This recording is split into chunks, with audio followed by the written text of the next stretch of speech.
Bonjour, bonsoir et bienvenue sur Signe d'Aine Sublime, le podcast qui aborde les thèmes de la sensualité et de la sexualité de tous les êtres humains. Peu importe le genre, l'orientation ou les pratiques sexuelles de celui qui écoute, cet espace est destiné à toutes les personnes avisées, curieuses, confirmées ou non, qui prônent l'ouverture d'esprit, le respect et la bienveillance. Cet espace est chaleureux, intime, sans gêne et sans tabou. Je vous invite à me suivre, nous partons ensemble en s'exploration.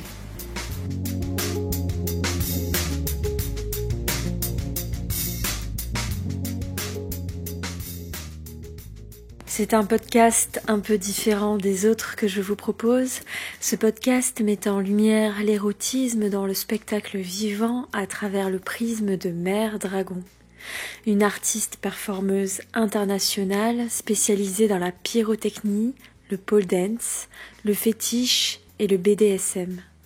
Ce podcast d'1 heure est simplement le récit, un bout de vie d'artiste de Mère Dragon. Qui elle est, quelles sont ses inspirations, comment a-t-elle fait son métier, quelle place ont l'érotisme et la sexualité sur scène, sa relation avec le public, entre autres. Je vous souhaite une bonne écoute.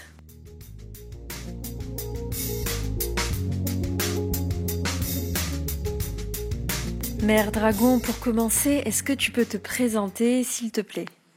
Bonsoir, déjà bonsoir à tous et merci de m'accueillir pour ce podcast. Merci à toi. Alors, pour me présenter de manière assez brève, je suis Mère Dragon, je suis artiste de scène spécialisée dans la pyrotechnie, les arts du feu, la pole dance, etc., etc., etc. Pas mal de choses. Alors, pourquoi Mère Dragon ? Je sais que c'est une question qu'on t'a déjà énormément posée, mais est-ce que tu peux y répondre dans le cadre de ce podcast ? Oui, c'est une question qu'on me pose souvent et donc je vais répondre ce que je réponds souvent au risque de décevoir une bonne partie des personnes qui nous écoutent. Ça n'a absolument rien à voir avec Game of Thrones et en fait c'est un surnom qu'on m'a attribué il y a très très très longtemps avant même l'arrivée de Game of Thrones en France et c'était avant tout pour faire un espèce de parallèle avec la formulation qu'on peut avoir sur le mère nature, le côté très très maternel et assez aussi poétique de la chose et le rapport que j'ai assez protecteur envers les personnes que j'aime ou les personnes qui m'entourent et bien sûr mon côté très très sulfureux et ma fascination pour tout ce qui concerne les arts du feu et le rapport aussi à mon travail. Donc voilà, c'est un surnom qui m'a été attribué il y a fort longtemps par des personnes que j'aime beaucoup et du coup notamment par rapport affectif avec cette petite anecdote là j'ai souhaité garder ce pseudonyme là, ce nom de scène là, sans savoir que du coup très rapidement derrière il y aurait la folie Game of Thrones et tout ce truc là, mais je suis désolée, je m'excuse pour tout le monde, je n'ai jamais regardé un épisode de Game of Thrones. Voilà, désolée. Est-ce que tu peux m'expliquer un peu ton parcours ? Comment tu en es arrivée là au juste ? Mon parcours, il a commencé un peu comme si je peux dire toutes les petites filles qui avaient la chance de pouvoir pratiquer notamment de la danse quand elles étaient petites. Moi, j'ai eu des parents qui m'ont permis de faire ça. Donc j'ai fait de la danse classique quand j'étais enfant et j'ai toujours continué depuis vraiment très très très petite. J'ai pratiqué différents styles de danse, que ce soit donc voilà le classique, le modern jazz, la danse contemporaine, le hip-hop expérimental, tant de styles différents qui m'ont amené vraiment aussi à construire ma sensibilité artistique par rapport à ces disciplines-là. Et j'ai eu aussi la chance d'avoir notamment une maman qui était passionnée par l'art en général et qui m'a permis de former mon regard artistique, notamment par le biais de spectacles, le fait d'assister à plein de spectacles de différentes sortes, que ce soit du cabaret, du spectacle de danse, du spectacle de rue. C'est là où j'ai découvert notamment les arts du feu qui m'ont fascinée très très très très jeune. Et en fait, avec toutes ces expériences-là, déjà dans l'enfance et l'adolescence, j'avais comme projet, comme désir intime d'un jour pouvoir monter sur scène et danser avec des flammes, parce que je trouvais ça exceptionnel, et de réussir à mêler la danse et les arts du feu, je trouvais que ça pouvait être une idée mortelle, quoi. Et je me suis un peu promis dans ma tête, je pense au fond de moi-même, en plus en parallèle de la fascination pour les dragons que j'ai traîné très très très longtemps, parce que j'étais aussi fan d'Heroic Fantasy, donc tout ça a un petit peu fait son truc ensemble. Et puis voilà, donc quand j'ai eu 18-19 ans, je faisais mes études, et j'ai donc commencé à travailler dans le milieu de la nuit, et notamment également comme stripteaseuse. Et donc à ce moment-là, j'ai appris la pole dance de manière tout à fait autodidacte, et puis ça s'est fait tout seul. Après ça a été un style de danse que j'aimais particulièrement. J'ai toujours été très décomplexée par rapport à tout ce qui était le rapport à mon corps, les univers de l'érotisme et tout. Donc c'est des choses que j'ai mêlées de manière très très naturelle, enfin dans un quotidien qui s'est fait assez présent par la suite. Et dans le même temps, j'avais pris contact à cet âge-là, autour de 19 ans, avec un artiste circassien qui lui était jongleur et également cracheur de feu, et du coup qui m'a rencontré, et qui en une après-midi m'a expliqué la technique, les bases du cracher de feu. Et après j'ai travaillé toute seule de mon côté, je me suis entraînée, et puis et j'ai trouvé ça vraiment passionnant, parce que c'était quelque chose qui me fascinait depuis tellement longtemps. Et ensuite, au niveau des différents agrès enflammés, donc les différents accessoires qu'on peut manipuler dans les arts du feu, c'est pareil. J'ai fait mes petits tests de manière autodidacte. Je me suis dirigée vers ce qui me plaisait, ce qui me parlait, et j'ai pratiqué. Et puis, au final, avec l'entraînement et tout ça, c'est devenu un vrai plaisir. Et la technique est venue avec le temps. Et voilà. Donc j'ai pu proposer tout cet ensemble-là dans le cadre de performances que j'ai commencé à créer, et voilà, j'ai eu le plaisir d'être accueillie petit à petit après mes propositions sur différents événements et dans différents établissements. Et puis c'est là que ça a commencé à vraiment prendre de l'ampleur assez rapidement. Donc voilà, je fais ça depuis mes 19 ans, et j'ai aujourd'hui 26 ans passés. Voilà, donc ça fait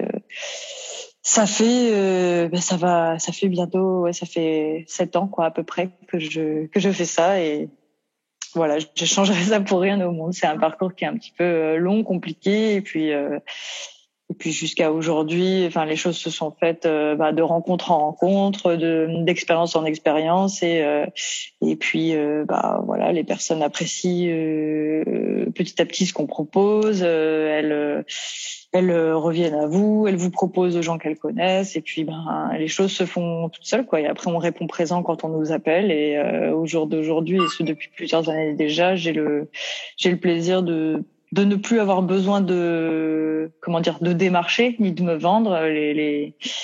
Les personnes viennent à moi et me sollicitent, et c'est fantastique, parce que quand on est artiste et quand ça fonctionne comme ça, on se sent vraiment apprécié à sa juste valeur, et c'est hyper satisfaisant, quoi. D'ailleurs, on peut avoir un goût de ton travail sur YouTube avec des extraits, un avant-goût de ce que tu peux proposer sur scène lors d'événements.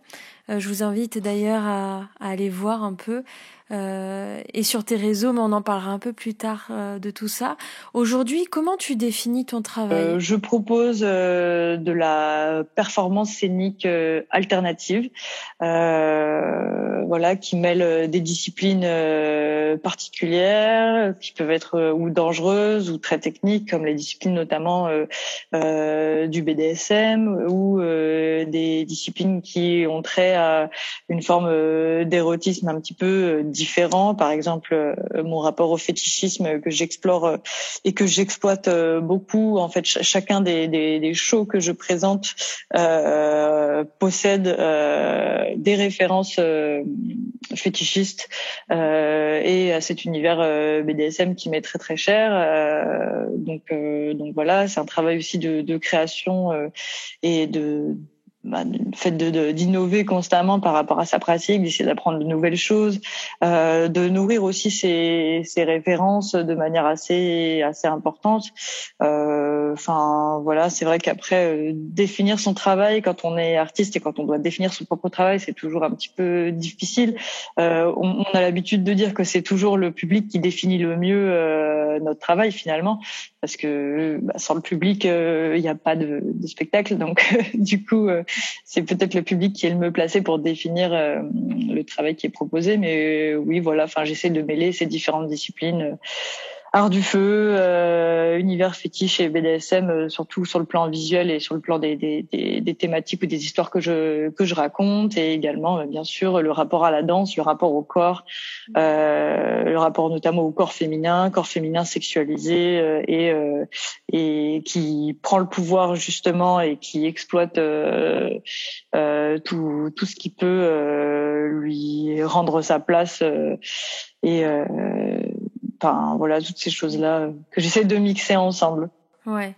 Et est-ce que tu as des influences ou est-ce que tu as eu des influences, qu'elles soient artistiques, au niveau de la littérature, au niveau de mouvements peut-être, d'autres disciplines qui t'inspirent aujourd'hui ? Et j'ai grandi déjà avec une fascination pour l'heroic fantasy et les mythes du dragon de manière générale assez importante. Et bon, ça peut paraître un petit peu rigolo à raconter comme ça, mais enfin, quand j'étais gosse, c'était vraiment une réelle obsession. Enfin, j'étais obsédée par les dragons, par la créature fantastique que c'était, tous les mythes qu'il y avait autour de ça, l'aspect historique, mais aussi l'aspect artistique, culturel, les légendes, toutes ces choses-là. Le fait que le dragon est bien avant l'histoire des religions, la présence du diable dans l'imagerie artistique et religieuse.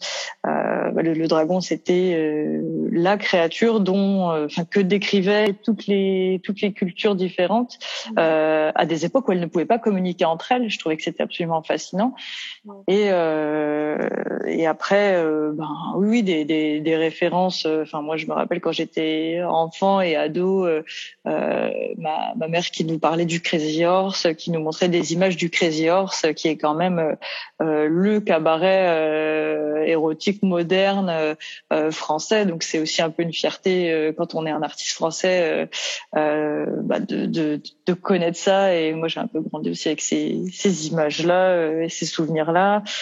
Et puis aujourd'hui, je peux dire que je m'inspire beaucoup aussi de la culture cinématographique, bien entendu, de la culture fétichiste et BDSM actuelle.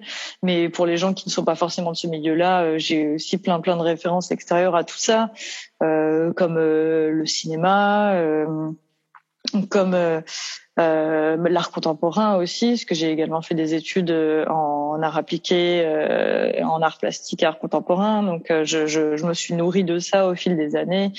Les artistes notamment très impliqués dans les mouvements de l'art charnel, par exemple, comme Orlan, qui est à mes yeux une artiste qui est absolument monstrueuse et conséquente dans le paysage même international. Enfin voilà, plein de choses différentes. Le milieu de la mode également, qui sur plein de points d'ailleurs rejoint le milieu fétichiste. c'est super cool de voir qu'aujourd'hui la mode assume aussi cette direction-là. Enfin voilà, plein de choses, la musique aussi, parce que j'écoute beaucoup de musique. Enfin, en tant que danseur, on ne peut pas dire qu'on n'aime pas la musique, c'est impossible. Donc voilà, il y a plein de choses qui me parlent. L'art en général, les peintures, les œuvres, notamment qu'on peut trouver dans l'histoire de l'art. Il y a une source conséquente d'inspiration, quoi. Et je trouve ça génial. Les nouvelles technologies aussi. Il y a plein de choses. Qu'est-ce que tu apprécies particulièrement dans ce que tu fais? Si tu devais faire un choix et me donner, voilà, une chose en particulier. C'est pas facile, je sais. Je pense que, je peux difficilement choisir une seule chose, mais je pense que ouais, c'est l'adrénaline de manière générale qu'on éprouve dans ce travail-là, que ce soit l'adrénaline créative, de se lancer dans un processus de création qui au final est un peu plus fort que nous, quoi, parce que souvent les gens qui sont dans la création artistique, ils peuvent peut-être comprendre ça, c'est qu'on a une idée comme ça et on se dit j'ai pas le choix, il faut que je la sorte, il faut que j'aille au bout de cette idée-là, et c'est limite plus fort que nous, et on se prend dans la spirale créative du truc, et pour au final avoir un résultat qui dépasse limite ce qu'on avait imaginé de base. Donc on se fixe une pression, des objectifs, des choses. Enfin c'est tout il y a une excitation, un enthousiasme énorme par rapport à ça. C'est pour ça que je qualifie ça aussi d'adrénaline au niveau de la création. Il y a l'adrénaline de la pratique même de la discipline sur scène, notamment pour moi les arts du feu, c'est quelque chose qui, je sais pas, ça me procure quelque chose que je ne peux vraiment pas décrire sur scène, mais c'est quelque chose d'exceptionnel de pouvoir monter sur scène et finalement évoluer en domptant à moitié, parce que c'est toujours un élément qui est extrêmement imprévisible, qui est dangereux, et on le sait quand on travaille avec cet élément-là, que tout peut basculer, tout peut changer. Enfin c'est vraiment ça aussi, c'est une adrénaline qui est vraiment énorme. Le fait de monter sur scène et de se dire est-ce que le public va recevoir ce que je vais donner, est-ce que le public va vibrer avec moi, est-ce que je vais apporter une émotion, est-ce que les gens vont l'accueillir comme je l'espère.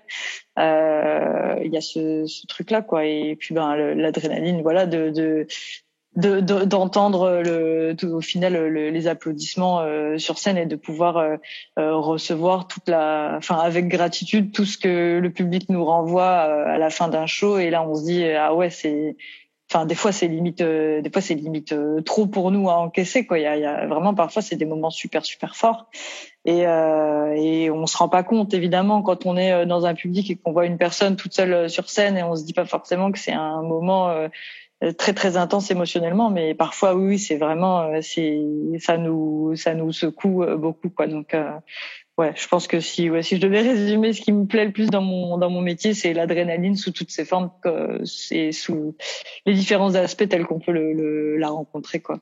Et à contrario, quels sont les dangers et les risques dans tes diverses pratiques? Les dangers et les risques de mon travail, c'est clairement de ne pas dormir. Voilà, déjà oublier le fait de faire des vraies nuits, oublier le confort également, parce que vous voyagez beaucoup. Très souvent, vous voyagez d'ailleurs en nuit blanche, sans avoir dormi entre les deux, avec des quantités de matos exceptionnelles à transporter tout seul sur de longues distances.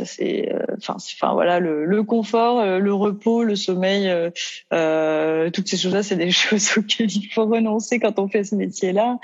Il faut aussi accepter la frustration qui est inhérente à la création artistique aussi, de se dire c'est pas assez bien, c'est pas comme je veux, c'est pas assez parfait. Cette espèce de perfectionnisme maladif qu'on est nombreux à vivre au quotidien dans notre pratique. Et puis oui, bien entendu. Peut-être aussi le rapport à son corps qui n'est pas toujours évident, dans le sens où notre corps, c'est un formidable moyen d'expression, mais c'est aussi notre outil de travail. Et quand on se rend compte que notre corps n'est pas invincible, que notre corps il subit aussi clairement, qu'on lui impose beaucoup de choses et qui parfois ne s'en remet pas forcément, il faut prendre conscience aussi que voilà, on n'est pas éternel, que nos capacités ne sont pas éternelles, qu'il faut évoluer avec elles, qu'il faut les comprendre, qu'il faut les appréhender sans en souffrir entre guillemets, que ce soit psychologiquement ou physiquement. Ça, c'est un petit peu, c'est pas toujours évident à gérer. Et puis, bien entendu, ce qui est le plus évident encore, c'est le danger vraiment physique, le risque réel de la pratique du métier que moi je fais, notamment vis-à-vis des arts du feu, de la pyrotechnie, la manipulation de produits hautement inflammables, d'explosifs, tout ça. Et puis enfin voilà, le risque de toute manière d'être au contact du feu lui-même. Enfin voilà, c'est plein de choses auxquelles malgré tout on est formé aussi, que ce soit par l'expérience ou par le conseil des plus anciens ou des plus expérimentés que nous. Et puis voilà, ces expériences professionnelles aussi, les potentiels accidents qu'on peut avoir desquels on a appris. Enfin, c'est toute une technique et une manière de réfléchir qui consiste à anticiper, à sécuriser, à savoir réagir si il y a un problème qu'on n'a pas pu anticiper, qu'on n'a pas pu empêcher, savoir aussi, enfin, connaître plein de choses, la chimie également des produits, l'aspect technique de tout ça, qui est parfois quelque chose auquel le public ne pense pas forcément, mais voilà, c'est plein de choses. Plein de choses assez enfin c'est vraiment un contenu assez riche à absorber, mais donc voilà, il y a plein de choses fantastiques, il y a d'autres choses un peu plus compliquées, mais comme dans tous les métiers, il y a des avantages, des inconvénients. Mais voilà, quand on est passionné, honnêtement, les inconvénients, ils font juste partie du quotidien, mais on les vit pas comme tels, quoi. Donc ça va. Je vais rentrer dans les questions un peu plus olé olé, si je puis dire. C'est quoi l'érotisme? C'est quoi l'érotisme pour toi? Je te laisse libre de m'en parler avec tes mots, qu'on puisse porter un peu, et au fur et à mesure de mes questions, je rentrerai un peu plus dans l'intimité de Mère Dragon, si tu le veux bien. Pas de souci. Déjà, tu me dis, je te laisse libre. Enfin voilà, première notion. Déjà pour moi, l'érotisme, c'est la liberté. C'est la liberté d'exprimer, de sous-entendre, de laisser entrevoir, ou d'afficher clairement et simplement son rapport à la sexualité, son rapport au désir, son rapport à son propre corps aussi, au corps des autres, au regard extérieur également. C'est plein de choses comme ça.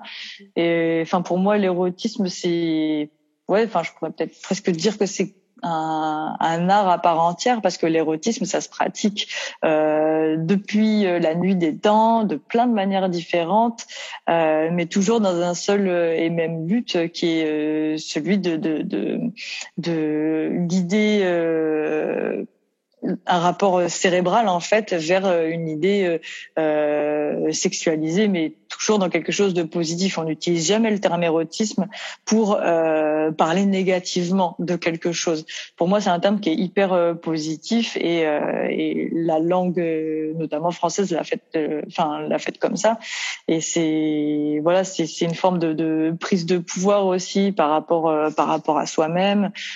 C'est une forme d'expression absolument géniale et très très très très riche et hyper vaste, qui concerne finalement tout un chacun, qu'on soit hétéro, gay, bi, trans ou tout ce que tu veux. Enfin, je vais pas faire tout le listing parce que sinon on est encore là demain, quoi. Mais c'est vraiment pour moi, c'est un moyen d'expression et d'appropriation de plein de choses, pas que de soi-même, pas que de son corps, mais aussi du rapport aux autres, du regard des autres, de la sexualité de l'autre, de sa propre sexualité, de ses envies, de ses fantasmes, de ses rêves, de plein de choses, quoi. Justement, tu joues avec le feu. Est-ce que c'est un élément érotique pour toi? Complètement, parce que enfin moi j'ai toujours vu comment l'élément du feu ou la flamme elle-même comme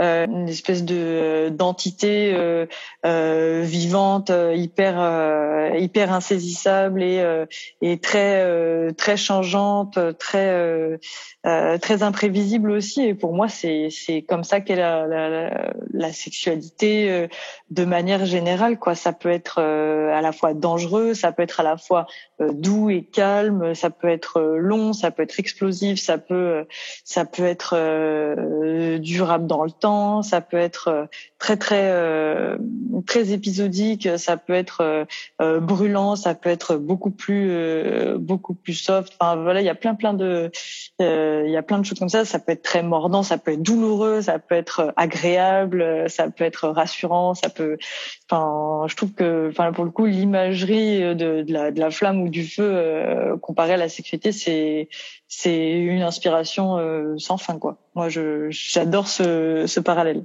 Comment tu vois la sexualité dans ton travail? Est-ce qu'il y a de la sexualité? Et si oui, quelle place prend-elle? Bah, moi, je l'affirme et je l'assume complètement et j'ai aucun problème à le dire. Oui, mon travail sur scène est intimement lié, entre autres, parce que ce n'est pas non plus uniquement ça, mais c'est intimement lié aux notions de sexualité et d'expression décomplexée de sa sexualité et de prise de pouvoir sur cette sexualité et du fait de créer quelque chose qui nous ressemble avec ça. Après, pour ce qui est du reste, tout est une question de point de vue. Dans notamment mes shows qui mettent en image des pratiques BDSM, il y a bien sûr une partie de la communauté BDSM qui considère que les pratiques BDSM pures n'ont pas de lien avec la sexualité. Il y a des gens qui considèrent que le BDSM c'est du sexe, c'est de la sexualité. Il y a, enfin voilà, tout est une question aussi de point de vue, de manière d'aborder tout simplement le sujet en lui-même.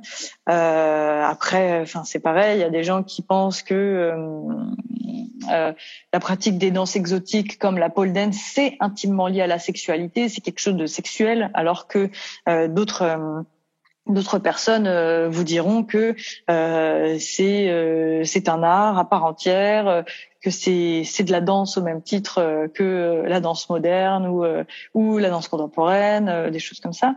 Donc enfin voilà, tout est une question aussi de référence, de son propre background quand on regarde ces choses-là. Mais enfin voilà, je pense que ça c'est aussi important de prendre en compte le regard du spectateur, quoi. Et est-ce que tu peux faire un parallèle entre ta vision de la sexualité dans le cadre de ton travail et celle de ton intimité? Comme je te le disais en privé, en général, beaucoup font... Il y a un gros amalgame qui se fait si tu es une artiste qui fait de l'érotisme sur scène et qui joue avec les sexualités, forcément, ça fait aussi partie de ton intimité. Nécessairement, c'est-à-dire il y a pas d'option. Forcément, si tu présentes des pratiques BDSM, c'est-à-dire que le soir quand tu vas te coucher, tu fais ces pratiques BDSM et tu craches même du feu dans ton lit, quoi.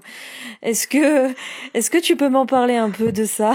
C'est rigolo quand il m'a dit je crachais du feu dans mon lit. Je pense que mon compagnon serait pas super emballé. Bien qu'il adore ce que je fais sur scène et tout, hein, ça c'est pas du tout un souci. Non, mais alors bon, il faut quand même ouais, remettre les choses dans leur contexte. Déjà tout ce qui est pratique des arts du feu, de la pyrotechnie, on évite de le faire dans son salon, hein. On n'est pas des fous furieux, on veut pas non plus la mort des gens.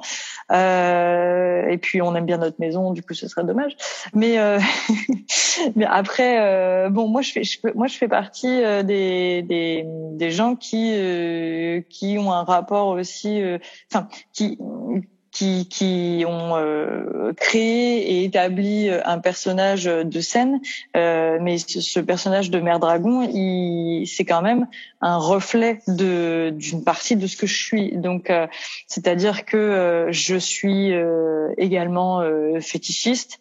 J'adore, enfin j'ai plein de fétiches différents. J'adore les chaussures à très très hauts talons. J'adore le latex. J'adore la mise en valeur du corps féminin par toutes les manières que ça puisse être fait. J'adore les matières. J'adore les textures de vêtements ou de tenues. J'adore la lingerie. Enfin voilà, il y a plein de choses comme ça. Je suis également fétichiste de certains aspects du corps qui sont pas nécessairement non plus systématiquement les mêmes que ceux que je mets en valeur sur scène. Mais par contre, oui, moi je me retrouve beaucoup, enfin, dans l'univers du fétichisme et du BDSM de manière plus large. Déjà parce que en fait, avant d'être artiste de ce milieu-là, j'ai été très très tôt dans mon adolescence intéressée par tout cet univers-là, et ça m'a toujours intéressée, même dans le cadre de ma propre sexualité, de pratiquer toutes ces choses-là, etc. Et dès que j'ai pu le faire, ça m'a convaincue dans le fait que c'était complètement fait pour moi. Mais par contre, bon, c'est sûr que oui, je vais pas me suspendre tous les jours avec des cordes dans mon salon, ou même pour avoir des relations intimes. Enfin voilà. Je suis libertine. Nous sommes un couple qui pratiquons le libertinage avec mon compagnon.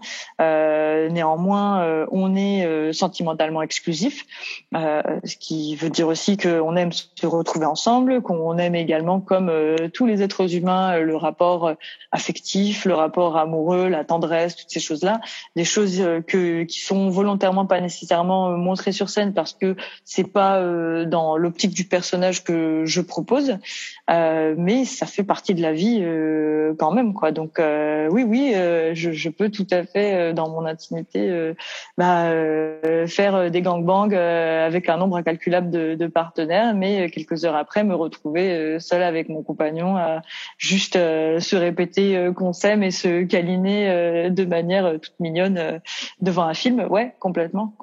Mais ça n'enlève rien à mes goûts également en matière de pratique BDSM, parce que moi je suis très très active dans ce milieu-là aussi sur le plan privé.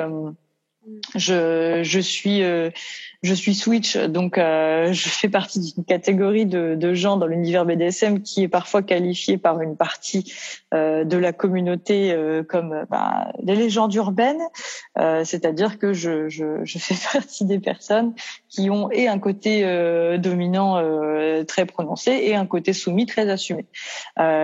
Ces deux côtés s'expriment tour à tour dans des contextes bien précis, avec des personnes bien précises, des partenaires bien précis, et dans le cadre de pratiques bien précises. Donc voilà. Je suis également dominatrice professionnelle. Ça fait partie de ma vie privée parce que le BDSM et la pratique du BDSM de manière générale, c'est un plaisir aussi pour moi. C'est pas uniquement un travail. Je suis également soumise dans mes pratiques BDSM privées avec certaines personnes et dans certains contextes, et je le vis très très bien parce que je ne pourrais pas choisir un côté plutôt que l'autre. J'ai besoin de ces deux penchants-là dans ma vie pour être équilibrée, pour me sentir bien et épanouie, autant que j'ai besoin de pratiques libertines dans ma sexualité et de me retrouver dans une bulle vraiment purement exclusive, sentimentale avec la personne qui partage ma vie. Donc c'est tout plein d'aspects que je peux tour à tour mettre en valeur sur scène en fonction du show ou de la performance qui est proposée. Mais c'est des choses qui me définissent malgré tout, et voilà, ça reste ce qui rend ce côté humain à la personne qui est sur scène, c'est que voilà, on est aussi des humains derrière avec nos goûts, nos pratiques, nos manières de vivre les choses. Et il faut avoir conscience que le spectacle, c'est un divertissement. Et que ce n'est pas un mode de vie. On ne vit pas spectacle, je ne vis pas costumé, pailleté H24. Je ne prends pas mes bains avec mes plateformes de 35 centimètres de haut. Voilà. Même si ce serait assez rigolo à voir d'ailleurs, je pense. Mais donc voilà, tout ça pour dire, j'espère avoir répondu au mieux à ta question qui était quand même assez conséquente et intéressante. Quel est ton rapport au corps aujourd'hui ? Mon rapport au corps, c'est déjà que, je remercie mon corps de me permettre, de m'avoir permis déjà jusqu'à maintenant d'avoir fait tout ce que j'ai pu faire, parce que mon corps, est mon outil de travail, c'est quelque chose de sacré et d'exceptionnel. Le corps nous permet, vraiment de faire des trucs fantastiques et on sous-estime clairement ses capacités et bon, bien que moi je dois admettre que parfois j'ai vraiment poussé mon corps dans ses retranchements, dans mes limites physiques, dans mes capacités, etc. Mais c'est fascinant de voir à quel point finalement on peut se découvrir ou se redécouvrir soi-même dans l'accomplissement d'une forme d'expression corporelle ou de performance physique. Et puis oui, pour moi c'est un moyen d'expression, au-delà d'être simplement un outil de travail, c'est un moyen d'expression dont je pourrais jamais me passer, quoi.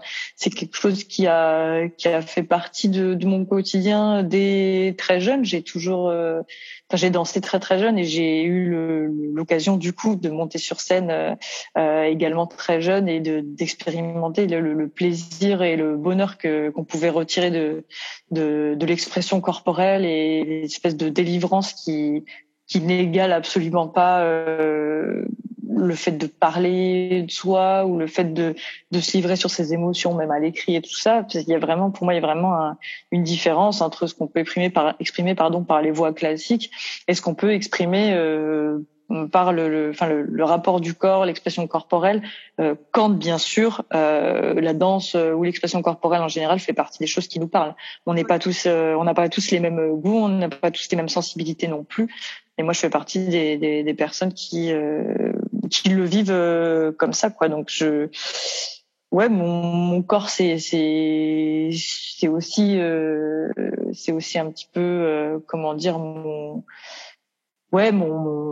ce qui me permet de prendre le pouvoir aussi dans le cadre de mon travail, de créer quelque chose qui soit dont je suis fière. Je suis très tatouée et j'ai fait tous mes tatouages pour finalement exprimer visuellement à l'extérieur ce que je ressens ou comment je me vois à l'intérieur. C'est aucunement dans un but ornemental par rapport au fait que je bosse dans le spectacle ou que je suis souvent à poil sur scène ou quoi. Je pourrais faire le même métier si j'avais pas de tatouage. Et en parallèle, je pourrais également, je pense que même si je n'étais pas artiste de scène, je me serais tatouée ainsi parce que c'est vraiment comme ça que je me vois et c'est comme ça que je suis à l'aise avec mon corps, c'est en portant ces choses-là, notamment ces tatouages-là, quoi. Donc j'ai plein d'aspects différents du rapport à mon corps. Et oui, c'est une construction, c'est une évolution de se dire par mon propre corps qui est peut-être l'unique vraie chose au monde qui m'appartient, d'arriver à créer quelque chose qui nous ressemble, qui est en accord aussi avec nos valeurs, avec notre philosophie de vie, notre philosophie de travail également, notre manière de travailler, notre aspect créatif, voilà, tout simplement le reflet de ce qu'on peut être dans son esprit ou le reflet de ses ambitions, peut-être aussi le reflet de ses rêves, de sa créativité, le reflet de ses propres fantasmes également, parce qu'il faut pas oublier que il est compliqué de désirer l'autre si on n'a pas un minimum de désir pour soi-même. Donc voilà, quoi, c'est tout plein de petites choses comme ça qui, mises bout à bout, font que mon rapport au corps peut se définir comme ça. Il y a justement, puisqu'on parle du corps, il y a souvent un lien entre le corps, l'esprit et les jeux BDSM. Quelle est ta vision du BDSM aujourd'hui et comment tu le pratiques? Pour moi, le BDSM, c'est intimement lié à l'aspect cérébral. Hein. Il y a beaucoup plus de gens qui aujourd'hui s'intéressent à ça et c'est fantastique. Il y a encore une partie du public, par exemple non initié, qui a des a priori énormes sur le fait que le BDSM, c'est uniquement infliger ou recevoir de la souffrance physique, repousser ses limites et voir, en gros, jusqu'où on ira avant de tomber dans les pommes. Alors clairement, je vous arrête tout de suite, c'est pas ça. Non, le BDSM, c'est avant tout un rapport cérébral, même plus encore que physique, dans le sens où il y a un engagement de confiance à l'autre, il y a un rapport de lâcher prise psychologique qui est conséquent et il y a cet aspect. On peut pratiquer le BDSM sans même toucher une personne, uniquement par le rapport de domination cérébrale et psychologique. Voilà. Et d'ailleurs, c'est un exercice vraiment excellent de s'adonner à un rapport ou un jeu de domination sans utiliser aucun accessoire, uniquement par le biais de l'attitude, de la parole, du langage du corps, des ordres qu'on va donner, de la manière dont on va s'exprimer ou ne pas exprimer auprès de l'autre les choses. Voilà, de la communication qui va s'établir. Donc oui. Pour moi avant tout et surtout le BDSM c'est cérébral et c'est justement cet aspect cérébral qui va pouvoir donner accès au fait de pousser plus loin les limites physiques dans notamment le rapport à la souffrance, le rapport à la douleur, les différents niveaux de douleur que l'on peut rechercher quand on est notamment masochiste, donc quand on aime la sensation d'avoir mal ou quand on parvient à la transformer intellectuellement ou cérébralement en sensation de plaisir. Voilà, sans le rapport cérébral, il n'y a pas de toute manière, ou en tout cas, il y a très très peu de BDSM au final. Donc c'est super important, quoi. C'est même central. Justement, quel est ton rapport avec la scène et le public? Clairement, c'est un rapport de dépendance affective énorme. Hein. C'est limite une relation toxique. Non, je rigole. Non, je plaisante, mais vraiment, la classique expression, je trouve un petit peu cliché, mais ouais, c'est comme une drogue, quoi. Déjà, il faut savoir que, comme je le disais dans une précédente question, sans public, il n'y a pas de spectacle et puis voilà, si le public n'est pas là, on peut créer tout ce qu'on veut, hein, mais s'il y a personne pour le regarder, personne pour y assister, personne pour recevoir ce qu'on donne, on sert à rien. Nous, les artistes, la scène est juste un support qui va être du coup vide s'il n'y a pas de public pour accueillir ce qui va être pratiqué dessus, quoi. Donc c'est vraiment, le public pour le coup, et au final, on a souvent tendance à centrer le truc vraiment sur l'artiste, genre l'artiste est le centre du rapport artistique et tout ça, mais en fait pas du tout, parce que l'artiste même tout seul il peut créer des trucs, il peut et puis peut-être que ça lui fait très plaisir, mais le spectacle en lui-même ne peut se faire et se réaliser que si le public est présent et physiquement là, parce que bon, je malgré tous les sorts de tous les trucs, les spectacles en mode digital, à distance et tout, je fais partie des gens qui ont des réactions de vieux cons et qui soutiennent que le spectacle c'est en vrai, c'est physiquement, c'est en présentiel, quoi. Sinon ce serait ça s'appellerait pas les arts vivants parce que, enfin, le concept d'art vivant, c'est qu'on le vit physiquement, quoi, qu'on est présent. Donc voilà. Mais oui, moi j'ai vraiment un rapport hyper intime avec tout ça. Pour moi, c'est ce qui me fait, c'est ce qui me passionne dans la vie, c'est ce qui me rend heureuse. Et donc bon, je ne vais pas vous faire de dessins déprimants sur le fait que depuis quelques mois c'est vachement moins fun dans ma vie et que je me serais jamais dit que du jour au lendemain on pourrait arriver à une situation pareille, mais bon, il faut faire avec, il faut se raccrocher au positif qu'on peut trouver en ce moment, même si on n'a pas tellement quand on est dans le milieu artistique. Mais voilà quoi. Le rapport il est hyper intime, hyper intense, comme je le disais aussi un peu plus tôt dans l'interview. C'est vraiment une adrénaline, c'est quelque chose qui est super fort au niveau du ressenti même physique de ce qui se passe avant d'être sur scène. C'est vraiment très fort déjà comme sensation parce qu'il y a tout le trac, le stress, toutes ces choses-là qui viennent et du simple fait qu'il y a un public devant, parce que quand on est tout seul en répétition, on ressent pas tout ça. Vraiment, c'est fou. C'est simplement la simple présence du public qui fait que ça change toute la donne. La pression pendant le show ou la performance, de faire attention à chaque millimètre de ce qu'on pratique, de voir si au niveau, d'avoir l'œil partout, si au niveau sécu tout est ok, de se souvenir de comment tout s'enchaîne, d'être à l'écoute de sa bande son, tout ça, d'effectuer les bons gestes, de réussir la performance vraiment déjà physiquement. Et puis au final le moment de recevoir la réaction du public que parfois on ne parvient pas ou qu'on n'a pas le temps d'appréhender quand on est dans la performance elle-même, parce que où on est à fond dans le truc, où on a beaucoup de choses à gérer, donc on n'a pas le temps de vraiment se connecter en continu en tout cas au public pour ressentir l'émotion ou ce qu'ils peuvent recevoir.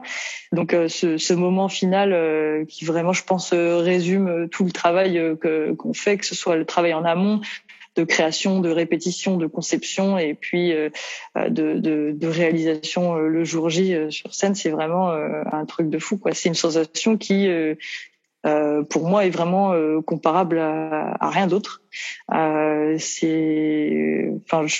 Toi qui montes sur scène également, je pense que tu vois complètement ce que je veux dire. C'est vraiment quelque chose qui peut pas se résumer dans des mots, quoi. Faut vraiment le sentir pour pouvoir le comprendre. Donc mon rapport au public, c'est juste de la gratitude, en fait. C'est merci d'exister, parce que sinon toutes ces choses-là, on ne pourrait pas exister, et nous-mêmes les artistes, on n'existerait pas. On ferait des trucs chez nous, dans notre chambre, dans notre garage, dans notre atelier, mais le spectacle, ça serait un concept inexistant, puisque le spectacle, il existe parce que vous existez, quoi. Donc merci d'être là. La scène, c'est du partage, et merci à toi, justement, pour clôturer. On arrive presque à la fin de ce podcast. Quel conseil peux-tu donner à quelqu'un qui a envie de se sentir libre de s'exprimer comme il le souhaite? Tu es un dragon sur scène.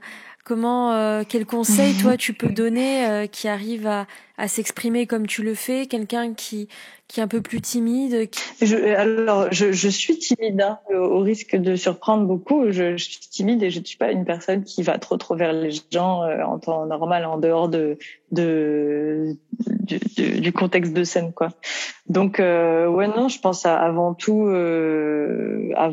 s'écouter soi-même, prendre le temps de se connaître, ne pas se mettre la pression, puisqu'il y a des personnes qui se découvrent une confiance en elles peut-être plus tard que d'autres, et c'est vrai qu'aujourd'hui on est un peu dans la course à il faut être comme ci, il faut être comme ça, il faut accomplir ça, il faut accomplir ça. Enfin bref, il y a une pression énorme sur chaque individu, de l'accomplissement personnel, enfin toutes les conneries comme ça qui sont vraiment en plus exacerbées par les réseaux sociaux. Et bref, je ne vais pas m'étaler sur ce sujet-là, sinon j'en aurais pour un moment. Mais mais ouais, s'écouter et puis ne pas avoir peur d'essayer des choses, et puis se faire confiance en fait, parce que il y a, enfin moi je suis convaincue que si on sent vraiment quelque chose en soi, si on se dit ça j'en ai envie, ou ça me plaît, ou ça me parle, même si on n'a jamais fait, même si finalement on ne sait rien de vraiment concrètement sur ce sujet en question, ou sur cette pratique, ou quoi que ce soit, même si on débarque complètement et qu'on n'y connaît rien, ou quoi, ben, en fait avec le temps, enfin les choses ne s'apprennent pas dans les bouquins, la vie s'apprend pas dans les bouquins, même si moi j'en ai lu pas mal et j'ai adoré lire des trucs, mais c'est pas ce que j'ai lu qui aujourd'hui a fait que moi j'ai accompli plus ou moins mon rêve de gosse. C'est vraiment le fait de se dire bah vas-y, même si t'es pas sûr, bah putain, essaye, et puis on s'en fout de ce que les autres vont penser. Si toi ça te plaît, fais-le, et si jamais ça marche pas, bah c'est pas grave, t'auras pas de regrets puisque t'auras testé, et puis si ça fonctionne, tu te remercieras inlassablement d'avoir fait ça, quoi. Et pour moi, ça a été un parcours compliqué, long. C'était pas évident et tout, mais je ne voudrais jamais revenir en arrière pour faire autrement. Il faut vraiment, quoi. Et puis peut-être oui, sur le fait de prendre confiance en soi, peut-être plutôt sur le plan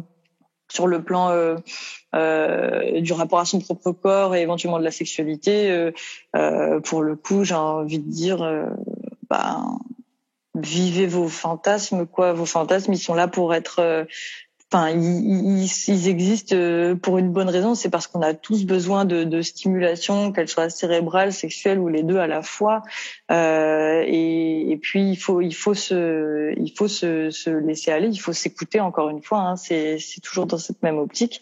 Prendre soin de soi également de cette manière-là. Et même si l'inconnu ça fait peur, même si essayer des choses ça fait peur, même si se confronter à l'autre ça fait peur, parce que bien entendu là pour le coup, dans le cadre éventuellement du rapport d'intimité ou même sentimental, il faut se confronter à l'autre ou aux autres.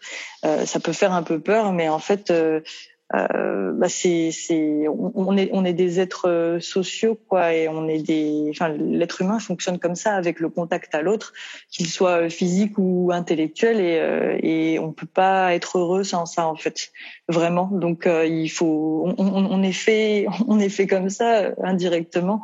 Donc pourquoi lutter contre ce qu'on est au fond de nous, quoi. Donc faut pas avoir peur. Merci, Mère Dragon. Est-ce que tu peux nous partager ton actualité et puis aussi tes réseaux sociaux, nous dire un peu où est-ce qu'on peut te suivre? Oui, alors mon actualité, bien entendu, actuellement nous sommes en pleine période de Covid, donc en termes de date, pour le moment, il n'y a rien de trop proche d'annoncer. Bien sûr, cet été, comme tous les étés, vous pourrez me retrouver, notamment présente sur le Cap d'Agde en France, donc au village naturiste libertin du Cap. Voilà, j'ai quelques dates de prévues, mais qui doivent bien entendu attendre confirmation, sur l'Italie, sur la France aussi, tout ça. Mais sinon, dans tous les cas, pour être informé de tout ce qui se passe, et également pour pouvoir visionner mes différents travaux en cours, que ce soit au niveau photo ou vidéo, ou fétiche ou BDSM, je vous invite à suivre mon compte Instagram, donc mère.dragon.